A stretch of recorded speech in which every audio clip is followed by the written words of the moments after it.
안녕하십니까, 바라신입니다. 오늘은 차 안에서 흉기에 찔려 숨진 채 발견되었으나 39년 만에 스스로 자신의 사건을 해결한 18세 소녀 미셸 마틴코에 대해 이야기해드리겠습니다.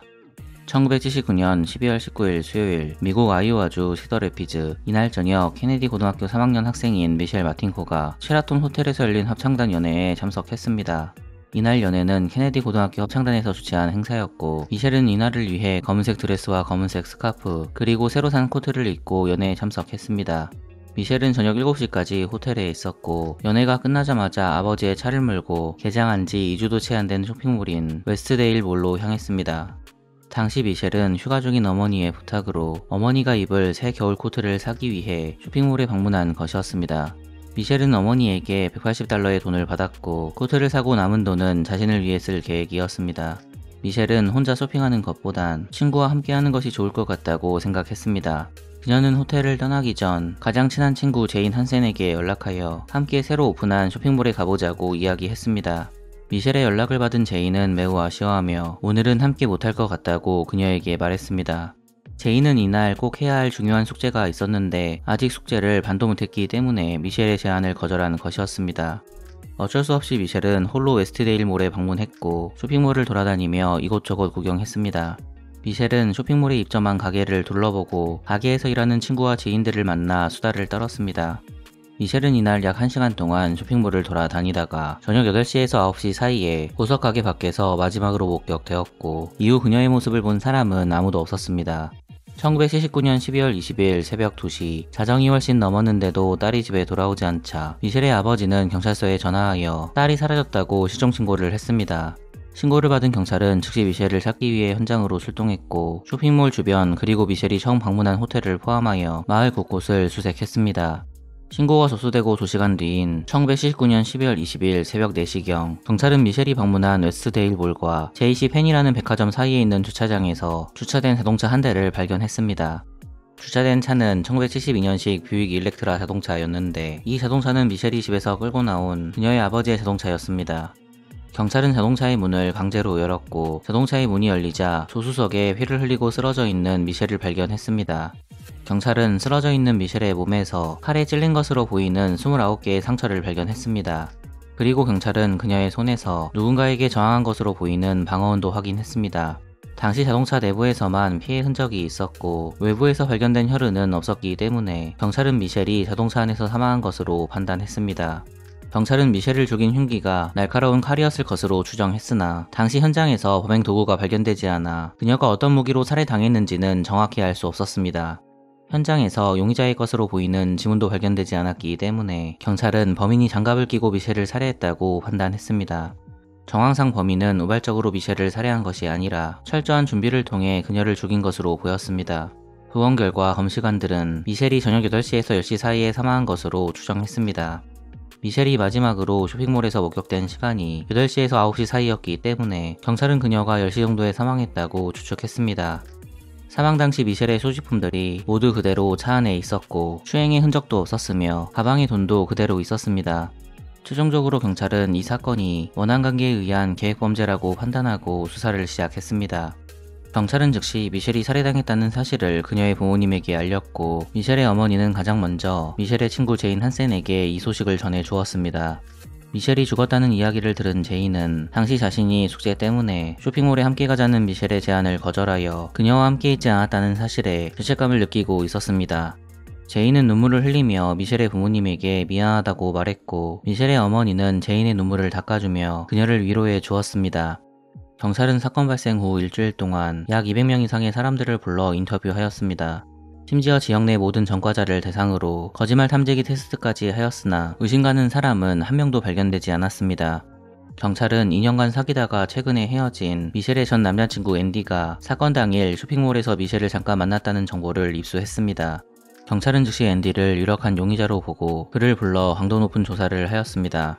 하지만 경찰은 앤디가 범인이라는 결정적인 증거를 찾지 못하였고, 앤디도 이후 명확한 알리바이를 경찰에 제시했기 때문에 곧바로 용의선상에서 제외되었습니다. 이러한 경찰의 노력에도 불구하고 용의자에 대한 어떠한 단서도 발견되지 않았고, 사건은 점점 미궁 속으로 빠지는 듯 보였습니다. 1980년 5월 사건 발생 5개월 뒤 경찰서에 한 통의 전화가 걸려왔습니다. 전화를 건 여성은 경찰에게 사건이 발생한 날 밤에 주차장에서 용의자로 보이는 사람을 목격했다고 이야기했습니다. 목격자는 당시 쇼핑몰에서 일하는 딸이 자동차가 고장이나 퇴근을 못하고 있어 딸을 도와주기 위해 자신의 차를 몰고 사건 현장에 방문했다고 말했습니다. 당시 목격자는 현장에 도착하자마자 주차장에 주차된 2대의 자동차를 보았다고 주장했는데 그중 한 대가 미셸의 자동차인 뷰익 일렉트라였다고 진술했습니다. 목격자는 당시 미셸의 자동차 운전석 문 쪽이 열려 있었는데 그 앞에 한 남자가 서 있었다고 이야기했고 새벽 2시경에 이 장면을 목격했다고 증언했습니다. 이후 목격자는 뉴스를 보고 자신이 방문한 장소에서 살인사건이 발생한 사실을 알게 되었습니다. 목격자는 직접 경찰에게 연락하는 것에 부담을 느껴 경찰에 직접 신고하지 않고 지인이었던 경찰국장의 딸에게 자신이 본 것을 이야기해 주었습니다. 몇 달 후 목격자는 경찰서에 전화하여 제보가 잘 전달되었는지 확인했으나 안타깝게도 목격자의 제보는 경찰에게 제대로 전달되지 않았습니다. 목격자는 당연히 경찰국장의 딸이 이 사실을 경찰에게 이야기했으리라 생각하고 있었습니다. 하지만 어처구니없게도 국장의 딸은 이 정보를 경찰에게 전달하지 않았습니다. 대신 국장의 딸은 목격자에게 전달받은 정보를 자신의 아버지에게만 이야기해 주었습니다. 조사 결과 경찰국장은 딸에게 정보를 전달받았다는 것을 인정했으나 이상하게도 그는 당시 수사팀에게 이 사실을 제대로 전달하지 않았습니다. 경찰은 언론과의 인터뷰에서 정보를 즉시 전달하지 못한 혐의로 경찰국장을 기소할 것이라고 말했으나 결국엔 기소는 단 한 번도 이루어지지 않았습니다. 1980년 6월 19일 경찰은 사건 당일 범인을 본 것 같다는 2명의 목격자에게 최면 수사를 시행했습니다. 증인들은 용의자가 180cm의 키에 74kg에서 80kg 정도 나가는 갈색 눈과 곱슬머리를 가진 10대 후반에서 20대 초반의 백인 남성이라고 묘사했습니다. 경찰은 목격자의 진술을 바탕으로 범인의 몽타주를 언론에 공개했습니다. 사건 발생 후 경찰이 인터뷰한 사람은 수백 명에 달했고 30여 명의 사람들에게는 최면을 걸어 인터뷰를 진행했으며 마지막엔 영매까지 동원하여 용의자를 찾기 위해 고군분투했습니다. 하지만 사건은 해결될 기미가 보이지 않았고 시간이 지나면 지날수록 사건에 대한 대중들의 관심도 줄어들기 시작했습니다. 다급해진 경찰은 용의자에 대한 어떠한 정보라도 제공하면 1만 달러의 포상금을 주겠다고 했으나 결정적인 정보를 제공하는 사람은 한 명도 나타나지 않았습니다. 1980년대 말 미셸의 아버지는 웨스트데일 몰의 소유주를 상대로 소송을 제기했습니다. 그는 딸의 죽음에 쇼핑몰 측의 과실이 일정 부분 있다고 주장했습니다. 이 사건은 대법원까지 상고되었는데 1986년 9월 17일 아이오와주 대법원은 웨스트데일 몰에 손을 들어 주었습니다. 미셸의 아버지는 딸을 죽인 범인을 찾지 못하고 1995년 세상을 떠났습니다. 이어서 1998년 미셸의 어머니도 세상을 떠나면서 이 사건은 완전히 미제 사건으로 남게 되었습니다. 하지만 27년 뒤 은퇴를 앞둔 한 수사관이 이 사건을 다시 조사하면서 미셸의 죽음의 진실이 세상에 드러나게 되었습니다. 사건의 주인공 미셸 마틴코는 1961년 10월 6일 미국 아이오와주 시더래피지에서 태어났습니다. 아버지 알버트와 어머니 자넷 사이에서 태어난 미셸은 2명의 딸 중 막내였습니다. 학창시절 미셸은 조용하지만 매력적인 소녀였고 아름다운 외모와 친절한 성격으로 남자들 뿐만 아니라 여자들에게도 인기가 많았습니다. 그녀는 학교에서 공부도 잘하여 매번 우수한 성적을 받았고 고등학교 2학년 때 배턴 트월링 팀에서 선수로도 활동했습니다. 고등학생 시절 훌륭한 연주자이자 합창단 단원 그리고 연극 제작자였던 미셸은 학교의 모든 사람들에게 좋은 평가를 받았습니다. 사건 발생 당시 고등학교 3학년 학생이었던 미셸은 대학에 진학하여 인테리어 디자인을 공부할 예정이었으나 안타깝게도 그녀는 악마의 손에 세상을 떠나게 된 것이었습니다. 시간이 흘러 미셸이 살해된 지 27년이 지난 2006년 10월 아이오와주 시더래피즈 경찰서에 근무하는 미제 사건 전담 수사팀 수사관 더그 라리슨이 미셸의 사건을 다시 조사하기로 했습니다. 은퇴를 앞두고 더그는 오랫동안 미제로 남은 이 사건을 해결하길 원했고 처음부터 다시 모든 사건 파일을 검토하던 도중 결정적인 증거를 확보했습니다. 더그는 증거를 다시 조사하던 도중 미셸이 발견된 자동차 기어 변속 장치 쪽과 당시 미셸이 입고 있었던 검은색 드레스 뒤에서 신원을 알 수 없는 남성의 피를 발견했습니다. 더그는 용의자가 미셸을 공격하던 도중 그녀의 저항으로 자신의 흉기에 찔려 피를 흘렸는데 그 피가 변속기와 드레스 뒤에 묻은 것을 이제서야 발견한 것이라고 이야기했습니다.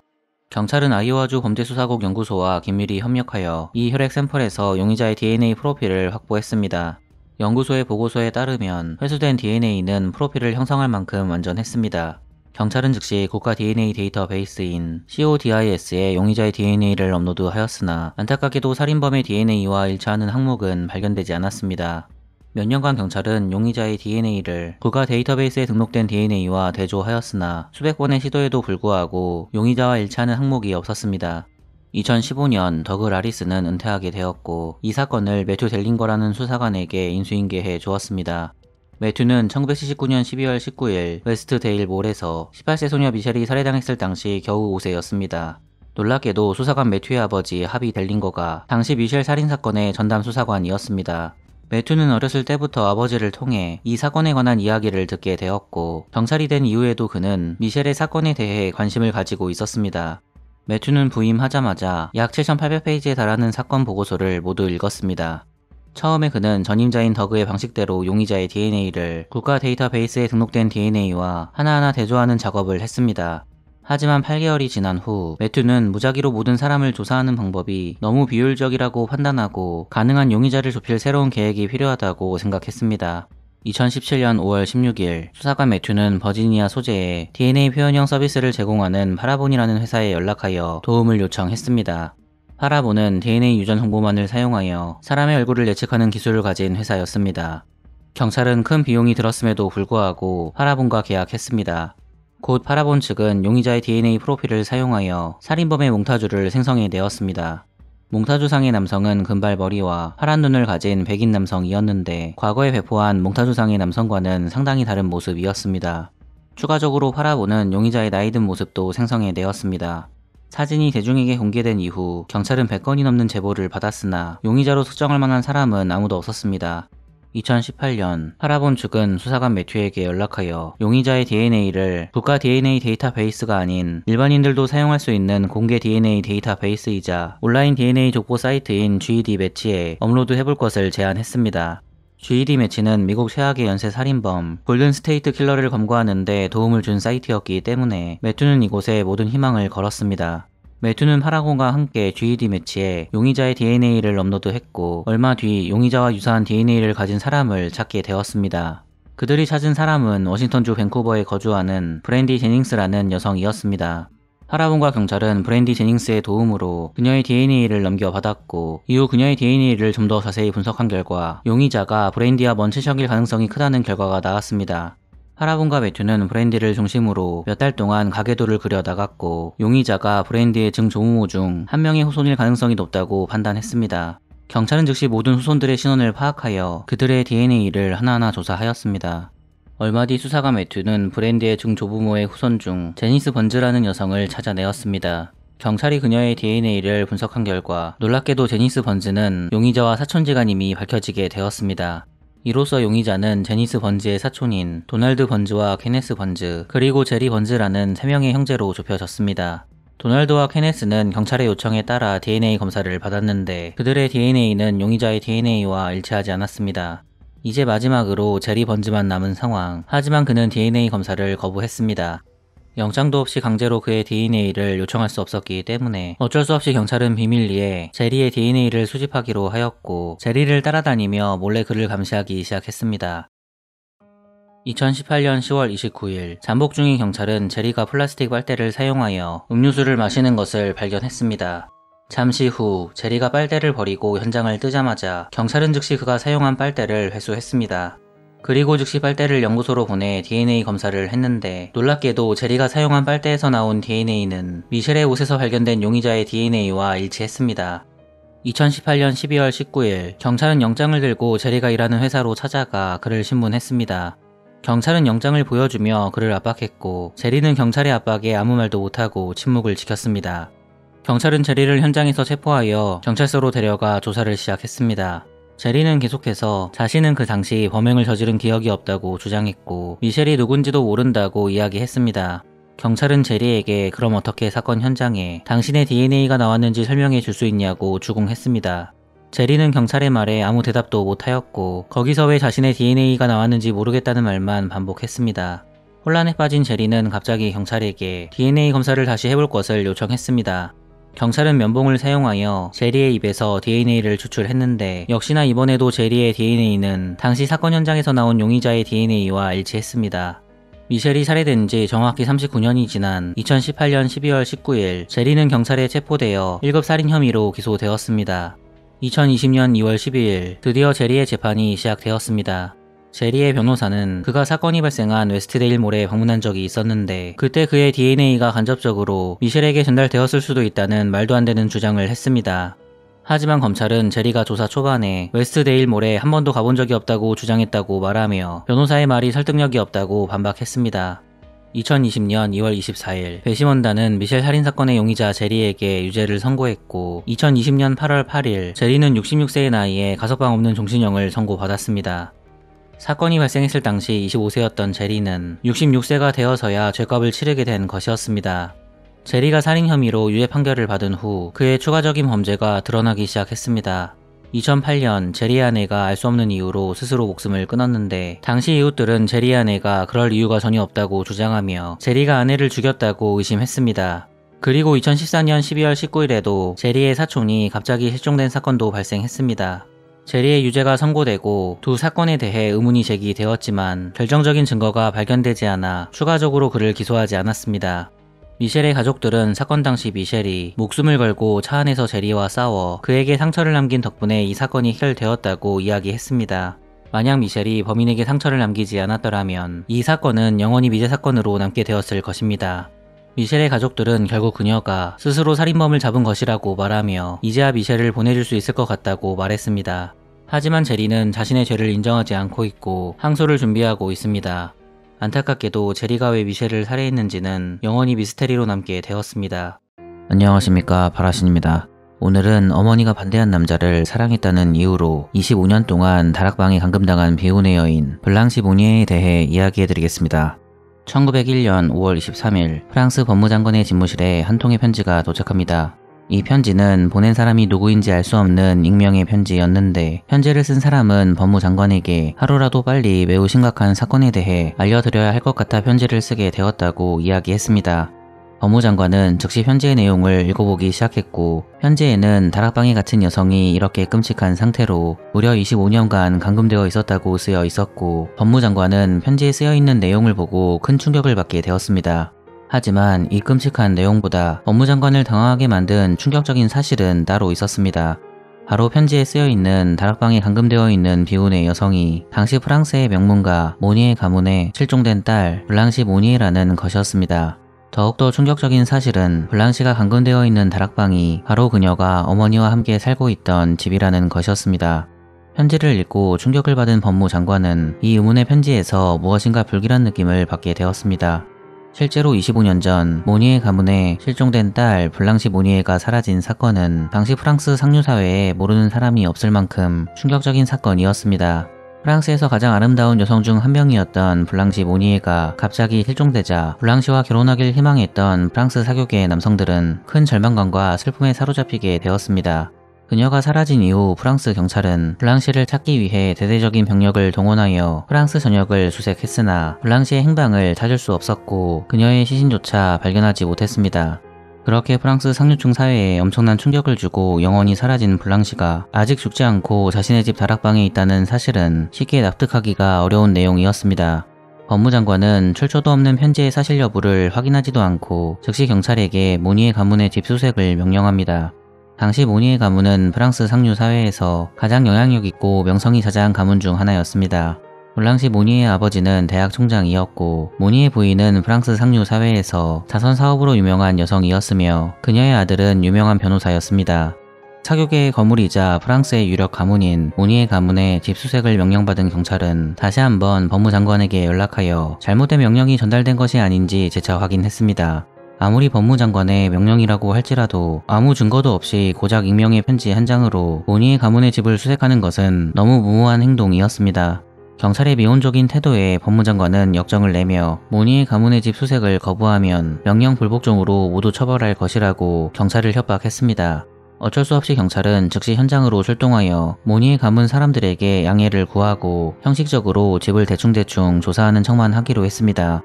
정말로 경찰은 모니에 가문의 집을 대충 훑어만 보았고 모니에 가문의 집에서 일하는 사람들과 농담 따먹기나 하면서 시간을 보냈습니다. 모니의 부인은 경찰들에게 차 한 잔씩 타주며 무슨 일 때문에 수색을 하는 것이냐고 물어보았습니다. 경찰은 모니의 부인의 말에 한숨을 쉬며 자세한 내용은 이야기해줄 수 없다고 말했습니다. 경찰은 법무장관의 명령 때문에 출동한 것이라고만 말했고 이제 대충 수색이 끝났으니 철수하겠다고 했습니다. 경찰이 모니의 가문의 집에서 철수하기 직전 그들은 집 위층에서 나는 쿵하는 소리를 듣게 되었습니다. 깜짝 놀란 경찰이 소리가 나는 곳으로 이동하여 무슨 소리인지 확인하려고 하자 갑자기 모니의 부인은 식은땀을 흘리며 아무것도 아니니 그냥 가라고 말했습니다. 경찰은 모니의 부인의 행동을 이상하게 생각하였고 모니의 부인의 손을 뿌리치고 소리가 난 곳으로 이동했습니다. 위층으로 올라가는 계단 앞에 도착한 경찰은 곧 그곳에서 나는 엄청난 악취 때문에 코를 막고 구역질을 했습니다. 경찰은 모니의 부인에게 이게 무슨 냄새냐고 물어보았으나 이상하게도 부인은 경찰의 눈을 피하며 아무 말도 하지 않았습니다. 무엇인가 이상한 느낌을 받은 경찰은 즉시 계단으로 올라가 악취가 나는 다락방 앞에 멈춰 섰습니다. 다락방의 문은 무엇인가 숨기려는 듯 커다란 자물쇠로 굳게 잠겨 있었고 경찰은 모니의 부인과 집에서 일하는 하인들을 향해 문을 열어야 하니 빨리 열쇠를 달라고 소리쳤습니다. 하지만 경찰의 말에 사람들은 대답도 하지 않고 고개를 숙이고 침묵했습니다. 이상하게도 모니의 가문의 그 누구도 경찰이 자물쇠를 여는 것을 도와주지 않았습니다. 어쩔 수 없이 경찰은 다락방 문을 부수고 안으로 들어가기로 했습니다. 경찰관들이 다락방 앞에 서서 문을 부수기 시작하자마자 갑자기 모니의 부인이 비명을 지르며 달려와 다락방 문 앞을 가로막았습니다. 문 앞을 가로막은 모니의 부인은 경찰들이 다락방 문을 여는 것을 필사적으로 방해했습니다. 어쩔 수 없이 경찰들은 그녀를 제압한 뒤 문을 부수고 다락방 안으로 들어갔습니다. 당시 방 안은 칠흑같이 어두웠고 창문은 굳게 닫혀 한 줄기 햇빛조차 들어오지 않았습니다. 어두운 방 안에 악취가 너무나도 심하여 경찰들은 하나둘씩 구역질을 하며 밖으로 뛰쳐나갔습니다. 결국 참지 못한 경찰관 중 한 명이 즉시 창문을 열어 환기를 시키라고 명령했습니다. 다락방의 창문은 햇빛이 들어오지 못하도록 막혀 있었고 심지어 다락방의 문처럼 자물쇠로 잠겨 있었기 때문에 어쩔 수 없이 경찰은 망치를 사용하여 창문을 부숴버렸습니다. 창문이 부서지자마자 문틈 사이로 한 줄기 빛이 들어왔는데 경찰은 다락방 한쪽에서 한 여인을 발견했습니다. 그 여인은 햇빛을 보자마자 소리를 지르며 몸과 얼굴을 담요 밑에 숨겼습니다.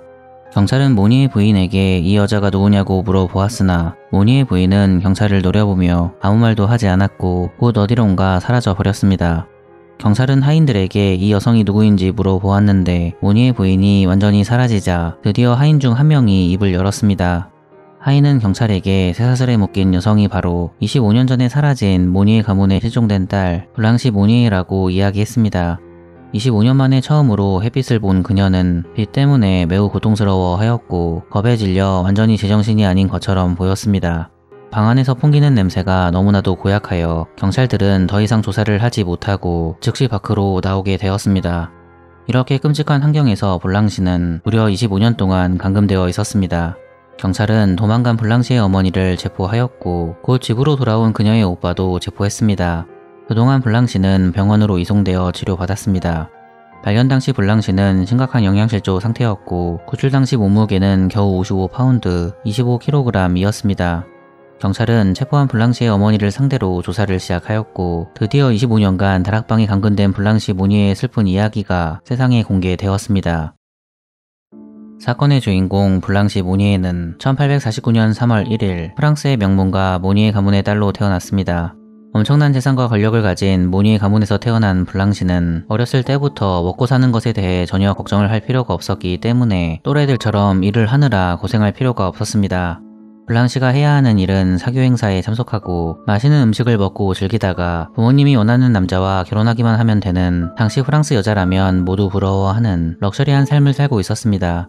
하지만 블랑시는 항상 부모님의 높은 기대에 부응해야만 했기 때문에 보는 것과 다르게 블랑시의 인생은 그렇게 쉬워 보이지 않았습니다. 블랑시는 어렸을 때부터 어머니의 간섭에서 자유로울 수 없었고 심지어 강압적인 어머니의 교육 방식 때문에 자주 공황 상태에 빠졌습니다. 당시 블랑시는 아름다운 외모 덕분에 프랑스 사교계에 그녀에 대한 소문이 자자했습니다. 블랑시는 사교 활동을 하면서 사람들과 어울리며 어머니에게 받은 스트레스를 극복하기 위해 노력했습니다. 시간이 흘러 1874년 블랑시가 25살이 되었을 때 그녀의 아름다운 미모는 절정에 이르게 되었습니다. 수많은 남성이 블랑시에게 구애하였고 그녀의 어머니도 딸이 명문가의 자제와 서둘러 결혼하길 원했습니다. 그러나 블랑시는 결혼만큼은 자신이 원하는 사람과 하길 원했고 스스로 사랑하는 남자를 선택하겠다고 어머니에게 이야기했습니다. 블랑시의 어머니는 당연히 딸이 그녀의 주변에 몰려든 유복한 집안의 아들 중 한 명을 선택할 것이라고 믿었기 때문에 딸에게 마음에 드는 사람이 있으면 바로 이야기해달라고 딸의 선택을 존중하는 척 했습니다. 하지만 블랑시는 어머니의 생각대로 그녀의 주위에 몰려든 부유하고 명망 있는 가문의 남자 중 한 명을 선택하지 않았고 완전히 다른 인생을 사는 남자를 선택하는 치명적인 실수를 하고야 말았습니다. 놀랍게도 블랑시가 선택한 남자는 젊고 부유한 귀족이 아니라 나이가 많고 가난한 변호사였습니다. 당시 프랑스 귀족 사회는 부모님이 정해준 사람과 결혼해야 하는 관습이 있었습니다. 블랑시의 어머니는 당연히 딸이 귀족 가문의 아들을 선택할 것이라고 믿었기 때문에 딸 블랑시에게 선택권을 주었지만 그녀는 어머니의 생각대로 움직이지 않았습니다.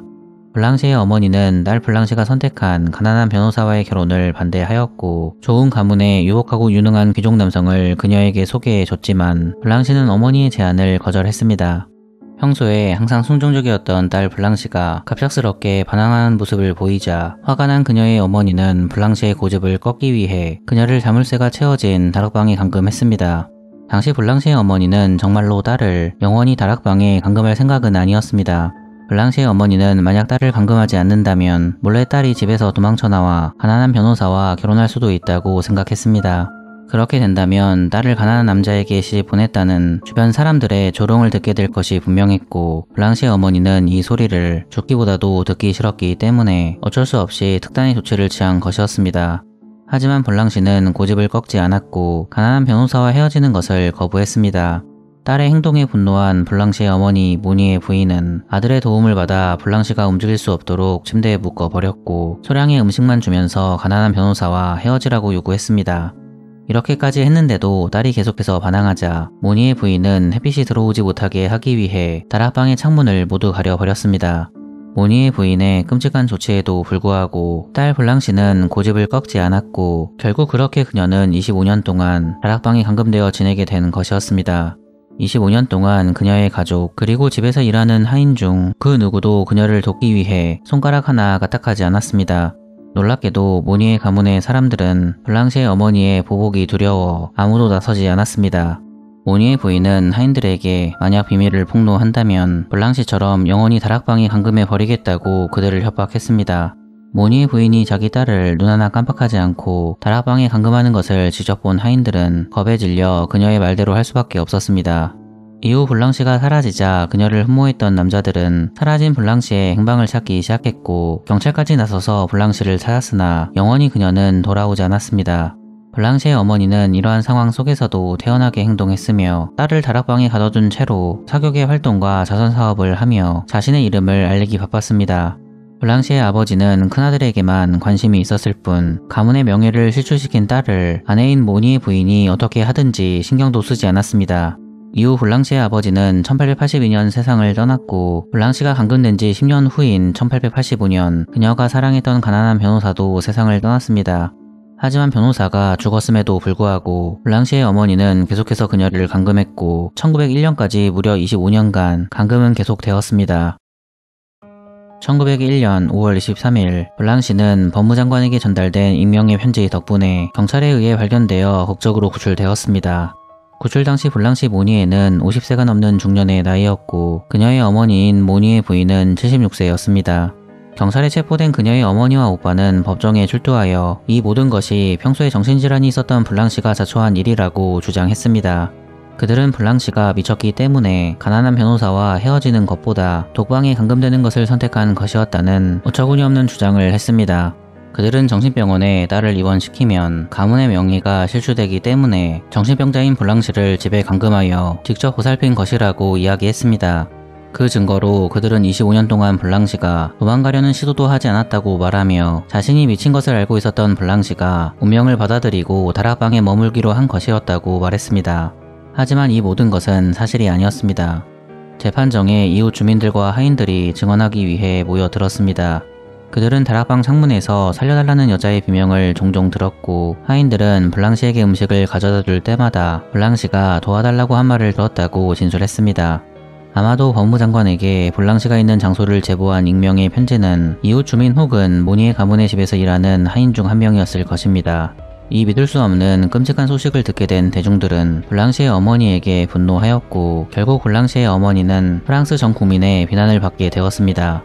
그녀의 어머니는 너무 늙어 이 상황을 견딜 수 없었고 결국 성남 폭도들이 집 앞에 모이는 것을 보고 블랑시가 구출된 지 15일 만에 심장마비로 사망했습니다. 블랑시의 감금 사실을 알고도 외면한 그녀의 오빠는 징역 1년 3개월형을 선고받았습니다. 하지만 유능한 변호사였던 그녀의 오빠는 곧바로 항소하였고 어처구니없게도 무죄를 선고받고 풀려났습니다. 블랑시 모니에는 다락방에서 풀려난 후에도 계속해서 정신적으로 고통받았습니다. 하지만 고통 속에서도 그녀는 다시 신선한 공기를 마실 수 있게 된 것에 기뻐하며 눈물을 흘렸습니다. 지옥같은 다락방에서 구출된 블랑시 모니에는 어디에도 갈 곳이 없었기 때문에 정신병원에 입원하여 여생을 보냈습니다. 그녀는 감금에 대한 후유증으로 고통스러운 시간을 보내다가 1913년 10월 13일 64세의 나이에 세상을 떠났습니다. 놀랍게도 블랑시는 죽는 순간까지도 가난한 변호사를 선택한 자신의 결정을 후회하지 않는다고 말했습니다. 사람들은 당시 프랑스 귀족 사회에서 블랑시 모니에 사건과 같은 일이 종종 있었을 것이라고 이야기했습니다.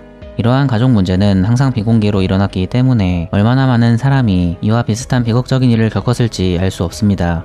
이렇게 블랑시 모니의 감금 사건은 극적으로 해결되었지만 구출에 결정적인 역할을 한 익명의 편지는 아직도 누가 보냈는지 밝혀지지 않았다고 합니다. 1957년 12월 3일 미국 일리노이주 시카모어. 이날 저녁 사건의 주인공 마리아 리덜프는 눈발이 살포시 내려오기 시작하자 밖으로 나가게 해달라고 엄마 프랜시스 리덜프에게 애원하였습니다. 프랜시스는 저녁 식사가 끝난 후 허락하겠다고 하였고 마리아는 기다릴 틈도 없이 식탁이 음식을 급히 삼키며 문을 향해 달려갔습니다. 사실 마리아는 이날 저녁에 친구 캐시 시그먼과 함께 놀기로 약속했기 때문에 식사는 거의 손도 대지 않고 밖으로 뛰쳐나갔습니다. 이날 오후 5시경 마을 교차로에서 만난 두 소녀는 가로등에 희미한 불빛 아래에 서서 장난을 치기 시작하였습니다. 추운 날씨에도 불구하고 그들은 피기백 라이드라는 놀이에 푹 빠져 있었습니다. 이 단순한 게임은 한 명이 다른 아이를 업고 몇 걸음 뛰었다가 내려놓으면 이번엔 반대로 업고 달리는 것이었습니다. 어두운 밤 하늘 아래 소녀들의 웃음소리가 눈밭을 넘어 마을 전체에 퍼져나갔는데 안타깝게도 소녀들의 웃음소리는 다가올 비극의 전조를 알지 못한 채 공허한 메아리로 흩어졌습니다. 1시간 뒤인 저녁 6시 10분경 한 남성이 소녀들이 놀고 있던 교차로로 천천히 다가왔습니다. 그는 키가 크고 금발머리를 한 20대 초반의 남성으로 추운 날씨에 두꺼운 스웨터를 착용하고 있었는데 그 스웨터는 노란색과 빨간색 줄무늬가 눈에 띄는 독특한 디자인으로 어둠 속에서도 선명하게 드러났습니다. 이 남자는 소녀들이 놀고 있는 교차로로 조심스럽게 다가와 뭐하고 놀고 있냐고 물어보았고 남성의 질문에 마리아와 캐시는 잠시 놀던 것을 멈추고 그를 바라보았습니다. 낯선 얼굴이었지만 그의 얼굴은 선해 보였고 목소리도 부드러웠기 때문에 소녀들은 그를 의심하지 않았습니다. 남성은 마리아를 유심히 바라보더니 그녀를 향해 몸을 숙이며 나도 피기백 라이드라는 게임을 하고 싶다고 말하며 마리아에게 내가 업어줄게라고 이야기했습니다. 1957년 당시 낯선 사람을 경계하는 분위기는 지금처럼 강하지 않았기 때문에 마리아는 그 남성의 제안에 알겠다고 웃으며 고개를 끄덕였습니다. 그는 환한 미소를 지으며 소녀들이 한 것처럼 마리아를 업고 몇 걸음 걸은 다음 다시 마리아를 땅에 내려놓았습니다. 이때 같이 놀던 캐시가 그 남자를 잠깐 쳐다보자 남성은 캐시를 향해 손을 내밀며 너도 업어줄까라고 물었습니다. 당시 캐시는 그가 낯설다는 느낌이 들었지만 위험하다고 생각하지는 않았습니다. 그러나 그녀는 그의 제안에 조용히 고개를 저으며 거절했습니다. 결국 낯선 남성과 마리아만 피기백 라이드라는 게임을 하고 놀았고 남성은 어느 정도 소녀들과 친해졌다고 생각했는지 갑자기 자신의 이름이 존이라고 소개했습니다. 저녁 6시 20분 캐시는 추운 날씨에 손이 시리다고 느끼며 몸을 떨었습니다. 그녀의 집은 교차로에서 불과 50m 떨어진 곳에 자리 잡고 있었고 뛰어가면 3분이면 충분한 거리였습니다. 캐시는 마리아에게 장갑을 가지러 간다고 알리고 집으로 달려갔습니다. 마리아는 빨리 와라고 외쳤고 옆에서 지켜보던 조니도 웃으며 따뜻하게 하고 와라고 덧붙였습니다. 잠시 후 캐시는 집에 도착하여 문을 열고 급히 안으로 들어갔고 장갑을 챙긴 그녀는 숨을 몰아쉬며 다시 교차로로 돌아왔습니다. 시간은 정확히 6시 23분, 교차로에서 떠난 지 단 3분 만이었지만 그녀를 기다리고 있던 광경은 충격적이었습니다. 캐시가 잠깐 자리를 비운 사이 교차로에서 놀고 있던 마리아가 흔적도 없이 사라진 것이었습니다. 놀랍게도 마리아뿐만 아니라 그녀와 놀고 있었던 조니의 모습도 보이지 않았습니다. 당시 눈밭에는 발자국 몇 개가 어지럽게 남아 있었지만 차가운 바람이 그마저 순식간에 지워버렸습니다. 눈 내리는 거리에서 두 사람의 흔적이 감쪽같이 증발한 순간 캐시는 숨이 턱 막혔습니다. 캐시는 바로 마리아의 이름을 부르며 그녀를 찾아 나섰지만 안타깝게도 아무런 응답이 없었습니다. 마리아가 완전히 사라진 것을 알게 된 캐시는 공포에 사로잡혔고 바로 마리아의 집으로 달려가 그녀의 집 문을 쾅쾅 두드리며 마리아가 사라졌다고 외쳤습니다. 잠시 뒤 캐시의 다급한 목소리가 마리아 리덜프의 집 문을 흔들었고 문이 열리자 마리아의 엄마 프랜시스 리덜프가 나타났습니다. 캐시의 새하얗게 질린 얼굴은 추위와 공포로 얼어붙어 있었고 캐시는 숨을 헐떡이며 침착함을 겨우 유지한 채 당시 상황을 설명하였습니다. 마리아가 사라졌어요. 존이라는 남자와 함께 놀고 있었는데 둘 다 없어졌어요. 그 순간 공장에서 막 퇴근한 마리아의 아버지 마이클이 캐시의 말을 듣자마자 작업복 차림으로 집안에서 뛰쳐나왔습니다. 마리아의 아버지는 캐시에게 마지막으로 마리아를 어디서 보았냐고 물어보았고 마이클의 말에 캐시는 손을 떨며 교차로를 가리켰습니다. 즉시 마이클은 문을 박차고 달려나가 손전등을 들고 교차로 주변을 살폈으나 캐시가 살펴보았을 때와 마찬가지로 어디에서도 마리아의 모습은 보이지 않았습니다. 마이클은 황급히 집으로 돌아와 전화기를 들어 시카모어 경찰서에 전화를 걸었습니다. 마이클은 전화를 받은 경찰관에게 갈라지는 목소리로 딸 마리아가 실종되었다고 소리쳤고 빨리 현장에 와달라고 부탁했습니다.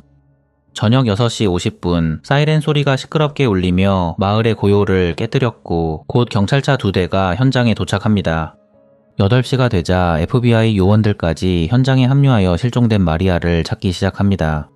경찰과 주민들은 손전등을 들고 눈 덮인 숲을 헤집었고 강둑을 따라 마리아의 발자국을 찾기 위해 분주히 움직였습니다. 이어서 경찰견까지 투입되었지만 차가운 눈밭은 마리아의 흔적마저 삼켜버렸습니다. 마지막 목격자인 마리아의 친구 캐시가 시카모어 경찰서로 가서 존이라는 남성에 대해 기억을 더듬으며 설명하였습니다. 마리아의 친구 캐시는 떨리는 목소리로 존이라는 남성은 금발의 키가 크고 노란색과 빨간색 줄무늬 스웨터를 입고 있었다고 했고 피기백 라이드라는 게임을 하며 마리아와 놀고 있었다고 증언했습니다. 경찰은 캐시의 진술을 토대로 존이의 몽타주를 그렸습니다. 금발의 약 20대 초반 그리고 키가 크고 독특한 스웨터를 입은 남성, 이것이 수사의 첫 단서였습니다. 당시 수사관들은 조니가 마리아 실종 사건의 유력한 용의자라고 확신했으나 안타깝게도 당국이 확보한 증거는 그가 금발머리에 스웨터를 입었다는 것 외에는 전무하였습니다. 다음 날인 1957년 12월 4일 아침 마리아의 실종 소식은 시카모어를 넘어 미국 전역을 충격에 빠뜨렸습니다. 신문은 대문짝만하게 시카모어에서 7세 소녀 납치라는 헤드라인을 뽑았고 라디오 방송은 마리아 실종에 대한 속보를 끊임없이 내보냈으며 전국이 이 작은 마을에 시선을 집중하였습니다. 놀랍게도 당시 대통령 드와이트 아이젠하워가 이 사건에 관심을 보였다는 소문이 돌았고 48년간 FBI 국장을 역임한 전설적인 인물 에드거 후버가 직접 수사 지시를 내렸다는 이야기가 퍼졌습니다. 대통령과 후보의 관심은 사건의 중요성을 부각시켰고 FBI 요원들은 현장을 이잡듯 수색하며 증거를 수집하기 시작하였습니다. 수백 명의 요원과 수천 명의 주민이 동원되었으며 48시간 내에 700명 이상이 신문당하고 1000건 이상의 제보가 접수되었습니다. 그러나 현장은 묵묵부답이었고 용의자는 어떠한 물리적 단서도 남기지 않았습니다. 눈밭의 발자국은 바람에 지워졌고 흉기나 혈흔 그리고 DNA와 같은 결정적 증거는 발견되지 않았는데 안타깝게도 당시 유일한 물증은 마리아의 친구 캐시의 기억뿐이었습니다. 1957년 12월 6일 사건 발생 3일 뒤 이날 아침 당국의 수사망에 한 사람이 걸려들었습니다. 그의 이름은 존 테시어였으며 훗날 잭 맥컬로로 개명한 18세 청년이었습니다. 그는 사건 당시 교차로에서 도보로 불과 5분 거리에 살고 있었으며 금발의 키가 약 180cm로 마리아의 친구 캐시가 묘사한 조니와 정확히 일치했습니다. 경찰은 그를 유력한 용의자로 보고 즉시 존을 경찰서로 소환했습니다. 오후 2시경 시카모어 경찰서에 출두한 존은 담담한 태도를 보였고 사건이 발생한 12월 3일 밤 어디 있었는지 물어보는 수사관의 질문에 그는 오후에 락포드에서 군입대 면접을 본 뒤 친구를 만나러 시카고에 갔다가 저녁 늦게 집으로 돌아왔다고 진술합니다. 당시 그의 목소리는 흔들리지 않았지만 수사관들은 그의 알리바이에 의심의 눈길을 보냈습니다. 수사관이 계속해서 의심스러운 눈빛으로 존을 주시하자 존은 집에 돌아오자마자 어머니와 함께 있었다고 주장합니다. 수사관들은 즉시 존의 말을 검증하기 위해 그의 어머니 아일린 테시어를 경찰서로 소환했습니다. 몇 시간 뒤 경찰서에 도착한 존의 어머니 아일린은 그날 존은 저녁에 집에 있었다고 말했고 아들과 함께 에드 설리번 쇼를 보았다고 말하여 아들의 알리바이를 확고히 뒷받침하였습니다. 존의 어머니가 아들에 대한 결정적인 알리바이를 제공했으나 수사관들은 여전히 의심을 거두지 못하였는데 당시 존의 외모가 캐시가 묘사한 조니와 너무나도 닮았기 때문이었습니다. 사건 발생 7일 뒤인 1957년 12월 10일 마리아 리덜프 실종사건 수사팀은 존 테시어에게 거짓말 탐지기 테스트를 제안하였습니다. 당시에는 최첨단 과학 수사 기술이 없었기에 거짓말 탐지기는 최신 수사 기법으로 여겨졌으며 사건 해결에 중요한 도구로 자주 활용되었습니다. 존은 수사관의 제안에 동의했고 테스트는 시카모어 경찰서 지하실에서 진행되었습니다. 어두운 방 안에 기계가 설치되었고 전선이 그의 손목과 가슴에 연결되었습니다. 수사관은 조용히 존에게 마리아 리덜프를 알고 있는지 그리고 사건 당일인 12월 3일 밤에 사건 현장에 있었는지 물어보았습니다. 존은 침착하게 마리아라는 소녀를 알지 못하고 사건 당일 밤에 집에 있었다고 대답했습니다. 테스트는 약 1시간 동안 이어졌고 수사관은 심박수와 호흡을 면밀히 관찰하였습니다. 존의 신체 반응은 정상 범위 내에 머물렀고 심장이 뛰는 소리, 숨을 쉬는 리듬은 거짓의 흔적을 드러내지 않았습니다.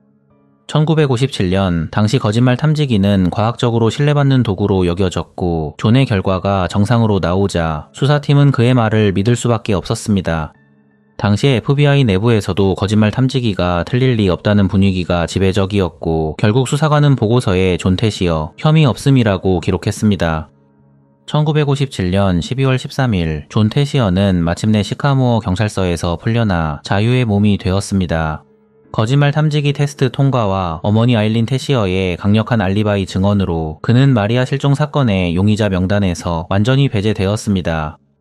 수사관들은 그를 놓아주며 새로운 부담을 떠안았고 다른 용의자를 찾아야 한다는 결론을 내리고 완전히 수사 방향을 바꾸었습니다. 그들은 시카모어를 넘어 락포드와 디케일 그리고 시카고까지 범위를 넓혔고 외지인이나 수상한 차량의 흔적을 추적하려 했지만 안타깝게도 시간은 무심히 흘렀고 단서는 점점 사라져갔습니다. 사건 발생 4개월하고 23일이 지난 1958년 4월 26일 마리아의 가족에게 비극적인 소식이 전해졌습니다. 사건이 발생한 시카모어에서 약 140km 떨어진 일리노이주 우드바인 근처 숲에서 버섯을 찾던 두 관광객이 반쯤 쓰러진 나무 아래에서 셔츠와 속옷 그리고 양말만 입은 소녀의 유골을 발견했습니다. 시신의 상태로 보아 몇 달 동안 그곳에 있었음이 드러났고 치과 기록과 머리카락 한 줌 그리고 실종 당시 입고 있던 셔츠와 양말을 통해 시신의 신원이 바로 4개월 전 실종된 마리아 리덜프로 확인됩니다. 최초 부검에서는 시신의 상태로 인해 사망 원인을 정확히 파악하기 어려웠으나 날카로운 흉기에 찔려 사망했다고 보았고 마리아의 사망 시점은 실종 당일인 1957년 12월 3일 저녁으로 추정했습니다. 당시 DNA를 통한 수사 기술이 전혀 존재하지 않았기 때문에 유골만으로는 범인을 특정하기가 극도로 어려웠습니다. 흉기나 지문, 혈흔 같은 결정적 증거도 발견되지 않아서 마리아의 실종과 살해를 저지른 존이라는 남성을 찾아내는 것은 거의 불가능에 가까웠습니다. 결국 마리아의 시신이 발견된 지 한 달 뒤인 1958년 5월 수사는 공식적으로 종료되었습니다. FBI는 추가 증거 없음을 이유로 마리아 살인사건 수사 파일을 닫았고 마리아와 함께 교차로에서 피기백 라이드를 하던 존이라는 이름도 영원히 어둠 속으로 묻혔습니다. 사건이 미제로 남게 되자 마리아의 가족들은 큰 슬픔에 빠졌고 특히 마리아의 어머니 프랜시스는 매일 밤 마리아의 방에서 눈물을 흘렸습니다. 마리아의 아버지 마이클도 충격을 견디지 못하고 공장을 그만두었고 매일 술병을 손에 쥐고 집안에서 시간을 보냈습니다. 매년 마리아가 사라진 12월 3일이 되면 가족들은 교회에 모여 기도를 올렸고 마을 주민들도 함께 모여 촛불을 들고 마리아의 죽음을 애도하였습니다. 모두가 마리아를 죽인 범인이 잡히기만을 기다렸으나 안타깝게도 범인에 대한 소식은 들려오지 않았습니다. 마리아의 어머니 프랜시스는 이를 악물며 말했습니다. 지금도 내 딸을 죽인 놈이 어딘가에서 우리를 비웃으며 웃고 있을 겁니다. 이렇게 마리아 살인 사건은 50년이 넘는 기간 동안 미제로 남게 되었는데 그 사이 유력한 용의자로 의심받았던 존 태시어는 갑자기 잭 맥컬로로 이름을 바꾸었습니다. 그는 공군에서 복무한 뒤 시애틀에서 경찰로 일하다가 은퇴했으며 이후 조용한 삶을 살아가고 있었습니다. 그러나 사건 발생 50일년이 지난 2008년 뜻밖의 제보로 마리아 살인사건의 수사가 재개되었습니다. 경찰서의 결정적인 제보를 한 사람의 이름은 자넷 태시어였는데 그녀는 유력한 용의자 존 태시어의 이복 여동생이었습니다. 자넷은 수사관들에게 지금으로부터 14년 전인 1994년 1월에 그녀의 어머니이자 존의 어머니이기도 한 아일린 태시어가 임종 직전 남긴 말을 수사관들에게 들려주었습니다.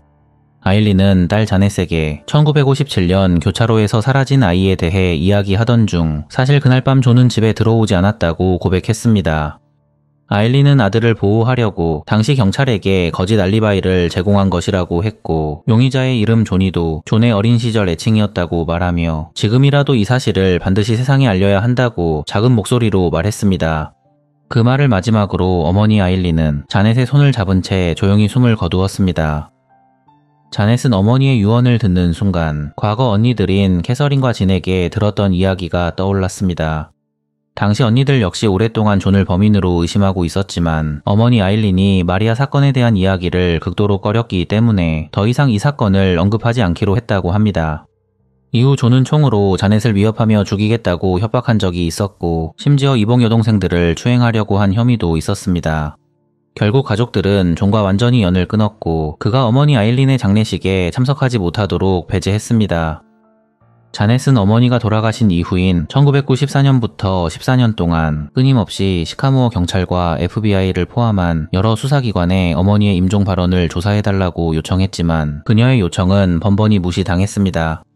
당시 시카모어 경찰서 관계자들은 존을 전혀 의심하지 않았는데 표면적으로는 1957년 FBI가 이미 그의 혐의를 벗겨주었기 때문이라고 설명했으나 그러나 그 이면에는 더 깊은 이유가 있었습니다. 존의 아버지 랄프 태시어는 오랫동안 시카모어 경찰서 차량을 도색하는 일을 했는데 이로 인해 경찰서 관계자들은 랄프와 개인적인 친분을 쌓았고 그 영향은 아들 존에게도 미쳤습니다. 결과적으로 경찰서와 유착된 존의 아버지 랄프의 영향력 때문에 자넷의 제보는 철저히 무시된 것이었습니다. 그러나 14년 뒤인 2008년 여전히 포기를 몰랐던 자넷은 시카모어 경찰서가 아닌 일리노이주 경찰서에 연락을 취하기로 결심합니다. 2008년 9월 10일 오후 1시 4분 어머니가 임종 직전 조니 마리아를 죽였다고 말했습니다. 이 사건을 조사해주세요. 이렇게 제니슨 이메일을 작성하여 보냈습니다.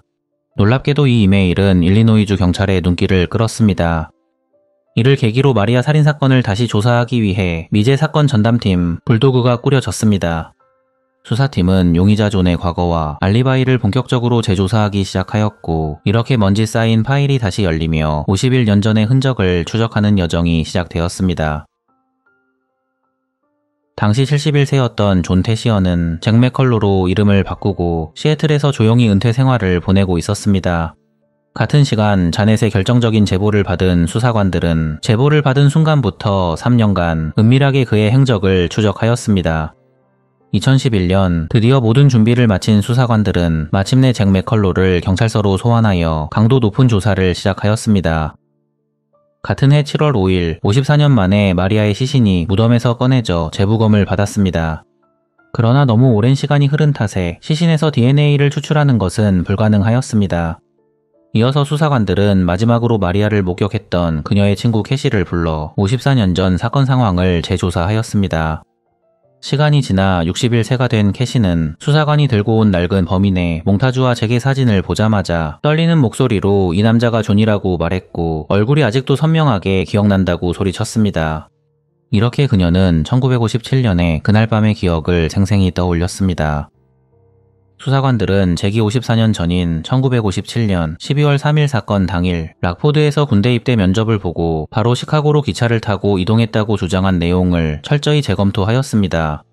잭은 54년이 지난 현재에도 여전히 그 같은 주장을 반복했지만 그의 알리바이는 곧 무너졌습니다. 수사관들이 제게 집을 수색하던 중 결정적인 단서를 발견했는데 수사관들이 발견한 것은 오래된 상자 속에서 먼지가 쌓인 채로 보관된 락포드에서 출발하는 시카고행 기차표였습니다. 당시 기차표는 단 한 번도 사용된 흔적이 없었고 50년이 넘는 기간 동안 그가 기차표를 보관한 이유는 알 수 없었으나 기차표가 펀칭되거나 찢긴 흔적 없이 그대로 남아 있었다는 것은 잭이 실제로 시카고행 기차를 타지 않았다는 결정적인 증거가 되었습니다. 수사관들은 잭이 당시 락포드에서 시카고로 가는 기차를 타지 않고 다른 교통수단을 이용해 사건이 발생한 시카모어로 돌아와 6시 20분경 마리아를 납치한 뒤 살해한 것으로 추측했습니다. 마지막으로 결정적인 단서는 잭의 어머니 아일린의 죽음 전 고백이었습니다. 수사관들은 그녀가 아들을 보호하려는 본능으로 당시 거짓말을 했을 가능성이 높다고 의심하였는데 이 고백은 잭의 알리바이를 완전히 뒤흔드는 증거로 작용하였습니다. 2011년 7월 1일 모든 증거를 확보한 당국은 드디어 마리아 리덜프 살인 사건의 유력한 용의자로 잭 맥컬로를 체포하였습니다. 신문실로 끌려온 잭 앞에서 수사관들은 그동안 확보한 증거들을 하나씩 펼쳐 보였습니다. 그러나 그는 끝까지 자신은 마리아 살인 사건과 아무런 관련이 없다고 말하며 억울하다고 소리쳤지만 이미 당국은 그를 유력한 용의자로 확정한 상태였습니다. 2012년 9월 7일 드디어 마리아 살인 사건 재판이 시작되었습니다. 검찰은 잭 맥컬로가 유력한 용의자라는 결정적 증거로 마리아의 친구 캐시의 증언과 시카고행 미사용 기차표 그리고 잭의 어머니 아일린의 죽음 직전 고백을 내세웠습니다. 검찰은 잭 맥컬로가 바로 존이었고 그가 54년 전 마리아를 납치하고 살해한 뒤 우드바인 숲에 시신을 버린 살인마라고 주장했습니다. 그러나 잭의 변호인은 증거가 너무 오래되어 신뢰할 수 없다고 반박했습니다. 변호인은 캐시의 기억은 54년이 지나 왜곡되었을 가능성이 높다고 했고 기차표는 직접 증거가 아니라고 주장했으며 아일린의 임종 직전 진술은 노인의 혼란스러운 망상일 가능성이 높다고 말했습니다. 잭의 변호인은 필사적으로 검사의 주장을 반박했으나 배심원들은 결국 검사의 손을 들어주었습니다. 2012년 9월 14일 잭에게 유죄 판결이 내려졌고 판사는 잭에게 20년 뒤 가석방이 가능한 종신형을 선고하였습니다. 마리아의 오빠 찰스는 법정에서 눈물을 흘리며 마리아가 하늘에서 웃고 있을 거라고 말하며 드디어 정의가 실현되었다고 이야기했고 마리아의 언니 패트리샤도 조용히 옆에서 손수건으로 눈물을 닦았습니다. 잭은 수갑이 채워진 채 법정을 떠났고 마침내 감옥의 철문이 영원히 그를 삼켜버렸습니다. 이렇게 마리아 살인사건은 54년 만에 해결된 듯 보였으나 놀랍게도 이 정의는 오래가지 못했습니다. 종신형을 선고받고 감옥에 수감된 잭은 감옥에서 단 하루도 빠짐없이 자신의 무죄를 주장했습니다. 그의 변호사팀은 재심을 준비하며 수사 기록을 샅샅이 뒤졌고 그들의 노력은 마침내 빛을 보기 시작합니다. 2015년 잭의 변호사들의 노력 끝에 검사 리처드 슈막이 사건을 재검토하기로 결심하였습니다. 그는 4,000페이지에 달하는 수사 기록을 처음부터 다시 검토하며 마리아 살인사건에 대해 점점 의문을 품기 시작했습니다. 그리고 곧 그는 이 판결은 잘못된 것일 수 있다고 확신하게 되었습니다. 검사 슈막은 잭의 알리바이를 새롭게 들여다보았는데 사건 당일 잭은 1957년 12월 3일 락포드에서 군입대 면접을 보고 시카고로 이동했다고 주장하였습니다. 수사 초기에는 그의 어머니 아일린 태시어의 증언과 FBI가 시행한 거짓말 탐지기 테스트가 그의 주장을 뒷받침하였으나 2011년 재수사에서 발견된 사용되지 않은 시카고행 기차표가 그의 알리바이를 무너뜨렸습니다. 그러나 검사 슈막은 더 깊은 곳을 파헤쳤고 드디어 숨겨진 단서를 발견하였습니다. 당시 잭의 여자친구 제니스가 등장하여 새로운 증언을 내놓은 것이었습니다. 그녀는 검사에게 12월 3일 밤 9시 30분에 잭과 시카고에서 만났다고 이야기했는데 이 증언은 과거 FBI가 작성한 기록과 맞물렸습니다. 당시 잭은 락포드에서 오후 4시에 군입대 면접을 마치고 시카모어로 돌아와 6시 57분에 어머니와 통화한 뒤 다시 시카모어에서 시카고까지 약 2시간 거리인 144km를 이동하여 여자친구 제니스를 만난 것이었습니다. 이는 범행이 발생한 것으로 추정되는 6시 20분에 물리적으로 그가 마리아를 납치한 것이 불가능함을 의미하였습니다. 이어서 검사는 캐시의 증언을 문제로 삼았습니다. 54년 전 당시 7세였던 캐시가 친구 마리아를 납치한 것으로 추정되는 존이라는 남성의 얼굴을 정확하게 기억하기는 어렵다는 주장이 제기되었습니다. 심리학 전문가가 증인으로 나서 어린 나이에 어두운 밤에 본 기억은 세월에 의해 왜곡될 수 있다고 분석합니다. 이렇게 전문가의 의견은 캐시의 증언 신빙성에 대한 의문을 더욱 키웠습니다. 2016년 4월 15일 잭 맥컬로의 재판이 다시 같은 법정에서 열렸고 77세의 나이에 수의를 입은 그는 또다시 법정에 섰습니다. 잭의 얼굴은 세월의 무게를 느끼게 했지만 눈빛에는 희미한 희망이 깃들어 있었습니다. 검사는 수사 기록을 펼쳐 보이며 잭이 유죄 판결을 받는데 결정적인 역할을 한 미사용된 시카고행 기차표를 지적했습니다. 검사는 당시 잭이 다른 이동 수단을 이용했다면 굳이 시카고행 기차표를 사용할 필요가 없었을 수도 있다고 주장했습니다. 그리고 캐시의 증언에 대해서도 54년 전 기억은 신뢰할 수 없다라는 전문가 의견을 제출했습니다. 마지막으로 아일린의 고백을 병상에서 나온 혼란스러운 말로 간주하며 물리적 증거가 전혀 없다는 점을 강조하였습니다. 재판이 막바지에 다다를 무렵 드디어 모든 것을 결정한 판사는 침묵 속에서 판결문을 읽기 시작했습니다. 판사는 잭 맥컬로에 대한 유죄 판결은 합리적 의심을 넘어설 충분한 증거가 부족하다고 했고 이에 따라 잭의 종신형 판결을 취소하고 즉시 석방을 명령했습니다. 잭의 얼굴에 희미한 미소가 스쳤고 변호사가 수고했다며 그의 어깨를 가볍게 두드렸습니다. 잭은 천천히 자리에서 일어나 조용히 법정 문을 향해 걸어갔습니다. 2017년 4월 21일 감옥에 수감된 지 5년 만에 잭은 극적으로 석방되었습니다. 자유의 몸이 된 잭은 기자들 앞에 서서 단호하게 말했습니다. 나는 결백합니다. 진짜 범인은 아직 저 밖에 있습니다. 잭의 석방 소식은 마리아의 가족을 충격에 빠뜨렸습니다. 마리아의 오빠 찰스는 법원 앞에서 떨리는 목소리로 54년을 기다렸는데 다시 처음으로 돌아갔다고 분노를 터뜨렸습니다. 마리아의 언니 패트리샤는 조용히 한숨을 내쉬며 마리아와 함께 진실도 영원히 묻혔다고 한탄했습니다. 조니는 과연 잭이었을까? 아니면 또 다른 누군가였을까? 무려 반세기 동안 풀리지 않은 질문은 바람 속으로 흩어졌고 남아있는 가족들은 끝없는 고통 속에 남겨졌습니다.